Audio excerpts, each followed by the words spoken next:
ગર્વથી ગુજરાતી। હસુ કાકા બજાર જવા નીકળ્યા તો એમના દીકરાની વહુ વિભા કહે છે કે અરે બાપુજી, તમારી બીપીની દવા પૂરી થઈ ગઈ છે તો લેતા આવજો। હસુ કાકા કશું બોલ્યા વિના માથું હલાવી ચાલ્યા જાય છે। સસરાના બહાર ગયા બાદ વિભા એની 7 વર્ષની દીકરીને ભણાવવા બેસી ગઈ। એના પરિવારની આર્થિક સ્થિતિ સારી ન હોવાથી વિભા પોતે એટલું ભણી નહોતી શકી, પરંતુ એ એની દીકરીને ભણાવી ગણાવીને આત્મનિર્ભર બનાવવા માંગતી હતી। એનો પતિ હિતેશ ડ્રાઈવર તરીકે કામ કરતો હતો અને એનું અકસ્માતમાં મોત થયું હોવાથી વિભા એકલી પડી ગઈ અને એના પર ઘણી જવાબદારી આવી પડી હતી। પતિના અવસાન બાદ ઘરની આર્થિક સ્થિતિ નબળી પડી રહી હતી, ઉપરથી એની દીકરી પણ હતી, તો એના કારણે થઈને વિભા હિંમત નહોતી હારી શકતી। એક તરફ એના સસરા પણ ઘરડા થઈ ચૂક્યા હતા, જેથી એને કોઈ સાથ સહકાર નહોતો। વિભા હિતેશના માથે જેટલી બધી જવાબદારી હતી એ બધી એના માથે લઈને જીવનમાં આગળ વધવા માંગતી હતી। એ હાર માનવા જરાય તૈયાર નહોતી। વિભાની એટલી ઉંમર પણ નહોતી, છતાં એ બીજા લગ્ન નહોતી કરવા માંગતી। એના પિયરમાં હવે ભાઈ ભાભી અને એમનો પરિવાર હતો। એ ત્યાં જઈને કે એમના પાસે મદદ માંગીને એમના પર બોજ નહોતી બનવા માંગતી। એણે નક્કી કરી લીધું હતું કે હવે એ સાસરીમાં જ રહીને બધી તકલીફો વેઠી લેશે, પણ કોઈના પર બોજ નહીં બને। પતિના મૃત્યુ બાદ જ્યારે ઘરમાં આર્થિક તંગી પડવા લાગી ત્યારે એક દિવસ એ એના સસરાને કહે છે કે બાપુજી, એમણે મને ડ્રાઇવિંગ શીખવ્યું છે તો હું ડ્રાઈવર તરીકે કામ કરવા માંગુ છું, જેથી આપણા ઘરની આર્થિક તંગી ઓછી થાય। તો એ વિશે તમારું શું કહેવું છે? શું તમે મને એના માટે પરવાનગી આપશો? હસુ કાકા ગુસ્સે થઈ બોલ્યા, મારા પેન્શનના રૂપિયા આવે છે, એમાંથી 2 ટંકનું ભોજન મળે છે, એ ઘણું છે, પરંતુ આપણા ઘરની આબરૂ આમ રોડ પર ડ્રાઈવર તરીકે કામ કરે એ મને જરાય નહીં પોસાય। હું મરચું રોટલો ખાઈ લઈશ, પણ આ વાત માટે હું પરવાનગી ક્યારે નહીં આપી શકું। સસરાના આવા શબ્દો સાંભળી વિભા ઉદાસ થઈ ગઈ અને ત્યાંથી ચાલી ગઈ। દિવસે દિવસે ઘરના ખર્ચા વધી રહ્યા હતા, કારણ કે મોંઘવારી પણ વધતી જઈ રહી હતી। એક તરફ દીકરીની સ્કૂલ ફી, એના અભ્યાસનો ખર્ચ, સાથે બાપુજીના દવાનો ખર્ચ, એ બધું માત્ર પેન્શનમાંથી પૂરું નહોતું પડતું। ઘણું વિચાર્યા બાદ વિભા એક એવું પગલું ભરે છે જેથી એના સસરાને પણ ખોટું ન લાગે અને ઘરમાં રૂપિયા પણ આવે અને સારી રીતે ઘર ખર્ચ નીકળી શકે। હસુ કાકાને બીપીની તકલીફ હોવાથી વિભા એમને નિયમિત દવા આપતી હતી અને એમની એટલી દેખભાળ રાખતી હતી કે ક્યારેક તો હસુ કાકાને એવું લાગતું કે આ મારા દીકરાની વહુ નહીં, પરંતુ મારી સગી દીકરી છે। એક દિવસ વિભા સવારમાં ઉઠી અને રસોઈ ઘરમાં જઈને ધીરે ધીરે દીકરીના નાસ્તાની તૈયારી કરી રહી હતી ત્યારે એની દીકરી આવી અને બોલી, મમ્મી, આજે મને સ્કૂલના ટિફિન બોક્સમાં આલુ પરાઠા બનાવી આપજે। વિભા બોલી, સોરી બેટા, આજે મમ્મીની તબિયત સારી નથી તો આલુ પરાઠા નહીં બનાવી શકે। બેટા, આજે મારું આખું શરીર દુખે છે અને કમજોરી જેવું લાગે છે, તો હું તને બટાટા પૌવા બનાવી આપું છું। મમ્મીની તકલીફ સાંભળી દીકરી તરત માની ગઈ। હસુ કાકા બહાર બેઠા બેઠા છાપું વાંચી રહ્યા હતા। એમણે પણ સાંભળ્યું કે વિભા શરીરના દુખાવા અને કમજોરીની વાત કરી રહી છે। એ વિચારે છે કે વહુ ઘણા દિવસોથી શરીરના દુખાવા અને કમજોરીની ફરિયાદ કરે છે। એક રાત્રે હસુ કાકાને વિચાર આવ્યો કે વહુ એમને ગોળી આપ્યા બાદ એવું તો શું કરે છે કે દિવસે દિવસે એ સુકાઈને લાકડી જેવી થતી જાય છે અને આખો દિવસ શરીરના દુખાવા અને કમજોરીની ફરિયાદ કરે છે। એક દિવસ સવારમાં વિભા ઘરના આંગણામાં સાવરણી ફેરવી રહી હતી કે અચાનક નીચે પડી ગઈ અને બેભાન થઈ ગઈ। મમ્મીને આમ નીચે પડીને બેભાન થતા જોઈ દીકરીના મોઢેથી ચીસ નીકળી ગઈ। ચીસ સાંભળી તરત હસુ કાકા બહાર દોડી આવ્યા અને તાબડતોબ રિક્ષા બોલાવી વહુને લઈને હોસ્પિટલ પહોંચ્યા।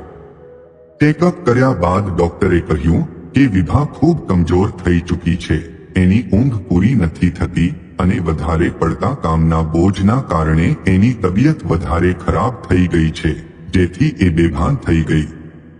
હવે તમારે એના અને એના ખાવા પીવામાં પૂરતું ધ્યાન આપવું પડશે, તો એ જલ્દી સાજી થઈ જશે. હસુ કાકા વિચારે છે કે વિભા આટલા ઉજાગરા શા માટે કરે છે, એના આરામ કરવા પર ધ્યાન કેમ નથી આપતી. એમણે વિભાને તો કશું ના કીધું, પરંતુ તે દિવસથી એમણે એના પર ધ્યાન રાખવાનું શરૂ કરી દીધું. એક દિવસ હસુ કાકા જુએ છે કે બપોરના સમયે વહુ ક્યાંક જઈ રહી હતી, તો એમણે એનો પીછો કરવાનું શરૂ કર્યું. વિભાનો પીછો કરતા કરતા હસુ કાકા નજીકની એક સોસાયટીમાં પહોંચ્યા. વિભા એ સોસાયટીની એક ગલીના ઘરમાં બેસી ગઈ. હસુ કાકા ત્યાં રાહ જોતા ઊભા રહ્યા, તો લગભગ 20-25 મિનિટ બાદ વિભા એ ઘરમાંથી એક મોટો થેલો લઈને બહાર નીકળી. હસુ કાકા મનમાં વિચારી રહ્યા હતા કે વહુ આ બધું શું કરી રહી છે. એમના મનમાં ઘણા પ્રશ્નો ઉદ્ભવી રહ્યા હતા, પરંતુ વિભાને સીધે સીધા અચાનક પૂછવું એમને યોગ્ય ન લાગ્યું. વિભા ત્યાંથી સીધી ઘરે આવી અને હસુ કાકા પણ સંતાઈને ધીરે ધીરે એના પાછળ પાછળ ઘરે આવી ગયા. ઘરે આવીને જોયું તો વિભાએ એ થેલો એના રૂમમાં કબાટના ઉપર છુપાવીને મૂકી દીધો. હસુ કાકાનું કુતૂહલ વધી રહ્યું હતું, પણ વિભાના રૂમમાં આમ અચાનક તો એ જઈ નહોતા શકતા. એ સમજી નહોતા શકતા કે ખરેખર વહુના મનમાં શું ચાલી રહ્યું છે.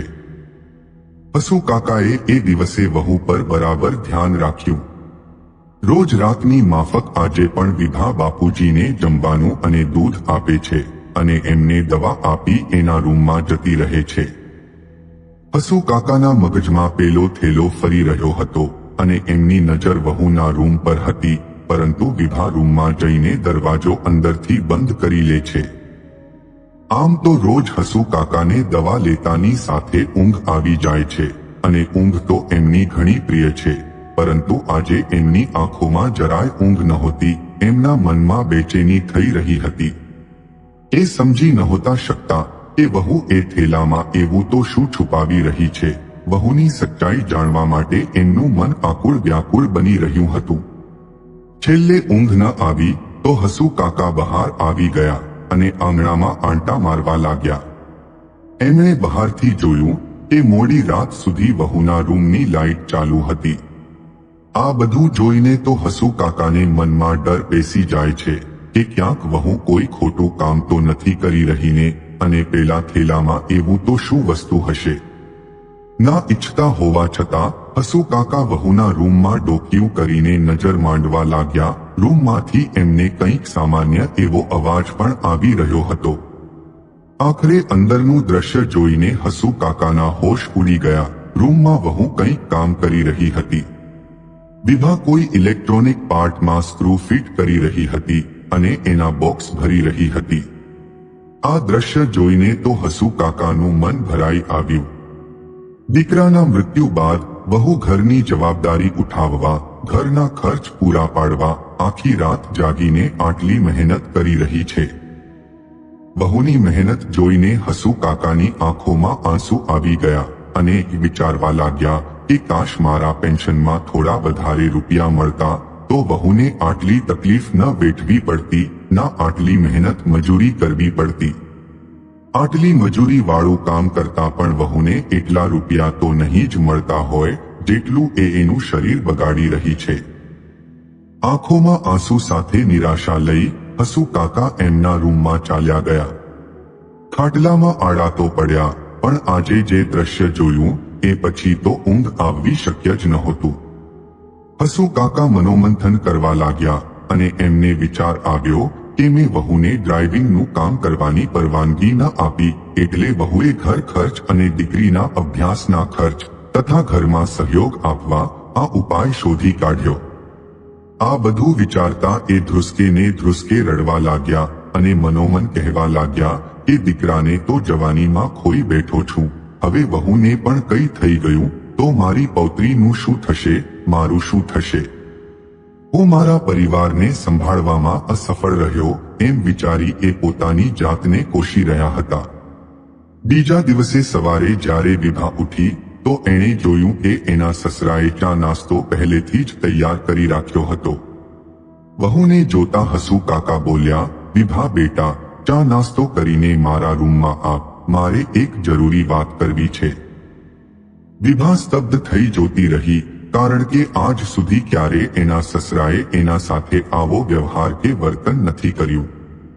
વિભા ચા નાસ્તો કરી સસરાના રૂમમાં પહોંચી ગઈ. હસુ કાકા બોલ્યા, વિભા, હું જાણી ચૂક્યો છું કે ઘરના ખર્ચા પૂરા પાડવા તું કેટલી મહેનત કરી રહી છે અને કારણસર તું દિવસે દિવસે આટલી કમજોર થઈ ગઈ છે. આ સાંભળી વિભા ખચકાટ અનુભવે છે અને મોઢું નીચું કરીને બેસી રહે છે. હસુ કાકા ભારે ગળા સાથે બોલ્યા, વહુ બેટા, આવું કેવી રીતે ચાલે? મારા હોવા છતાં આખા ઘરની જવાબદારી તારા એકલીના માથે આવી પડે. મને મારી ભૂલ સમજાઈ ગઈ છે. જીવનમાં સૌથી વધારે મહત્વ આપણા પરિવારનું છે. પરિવારની મૂળભૂત જરૂરિયાતો છે. આબરૂના નામે આપણા પરિવારને વેરવિખેર ન કરી શકાય. હું સમજી ચૂક્યો છું, આ મોંઘવારીમાં મારા પેન્શનમાંથી ઘર ખર્ચ ચલાવવું ઘણું મુશ્કેલ છે. સાથે દીકરીના ભવિષ્ય માટે પણ વિચારવું પડે, તો હું તને ડ્રાઈવર તરીકે કામ કરવાની પરવાનગી આપું છું. બેટા, મારા આ ઘરડા શરીરમાં એટલી તાકાત હોત તો હું પણ કોઈ કામ કરી લેવા તૈયાર છું, પણ આ શરીર હવે સાથ નહીં આપે, પરંતુ ઘરમાં મારાથી થતી મદદ હું ચોક્કસ કરીશ. આ સાંભળતા જ વિભાના આંખોમાં ખુશીના આંસુ સરી પડ્યા. એ એના સસરાના ચરણ સ્પર્શ કરી આશીર્વાદ લેતા બોલી, બાપુજી, મારા સાથે તમારા આશીર્વાદ હશે તો બધું સારું જ થશે. આ તો એ જ્યારે ફ્રી રહેતા હતા તો ઘણી વાર મને ડ્રાઇવિંગ કરતા શીખવાડતા હતા, જેથી મને આવડે છે. આજે એમની અનુપસ્થિતિમાં હું એમનું કામ કરીને આપણા પરિવારનું ગુજરાન ચલાવી શકું છું. હસુ કાકા ગર્વથી વહુને આશીર્વાદ આપતા બોલ્યા, તો પછી આજથી ઘર અને દીકરીની જવાબદારી મારી, અને કામ કરીને આવતા જ તારે આરામ કરવાનો છે. તારા શરીરનું ધ્યાન રાખવું પણ જરૂરી છે. સસરાની વાતોથી વિભા ખુશ હતી કે ભલે મોડા પણ એના સસરા સમજી તો શક્યા અને હવે એ એના જીવનમાં ખુશીથી આગળ વધી શકે છે.